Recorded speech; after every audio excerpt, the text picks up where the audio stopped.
ഇന്ത്യയും സൗദി അറേബ്യയും തമ്മിൽ ഈ വർഷത്തെ ഹജ്ജ് കരാർ ഒപ്പിട്ടു. ജിദ്ദയിൽ നടന്ന ചടങ്ങിലാണ് സൗദി ഹജ്ജ് ഉംറ മന്ത്രി തൗഫീഖ് ബിൻ ഫൗസാനും കേന്ദ്രമന്ത്രി സ്മൃതി ഇറാനിയും തമ്മിൽ കരാർ ഒപ്പുവെച്ചത്. ഇന്ത്യയിൽ നിന്നും 1,75,025 പേർക്കാണ് ഹജ്ജിന് അനുമതിയുള്ളത്. വിവിധ രാജ്യങ്ങളുമായി സൗദി അറേബ്യ ഹജ്ജ് കരാർ ഒപ്പിടുന്നതോടനുബന്ധിച്ചാണ് ഇന്ന് ജിദ്ദയിൽ നടന്ന ചടങ്ങിൽ ഇന്ത്യയുമായി കരാർ ഒപ്പിട്ടത്. കരാർ പ്രകാരം 1,75,025 ഇന്ത്യക്കാർക്കാണ് ഹജ്ജ് അനുമതി ഉണ്ടായിരിക്കുക.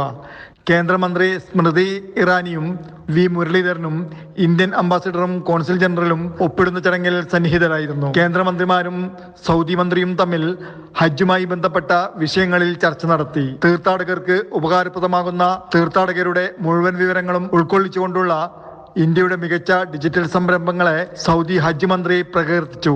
പുരുഷ അകമ്പടി എന്ന മെഹറമില്ലാതെ കൂടുതൽ സ്ത്രീകൾക്ക് ഹജ്ജിന് അവസരം വേണമെന്ന് സ്മൃതി ഇറാനി സൗദി അധികൃതരോട് ആവശ്യപ്പെട്ടു.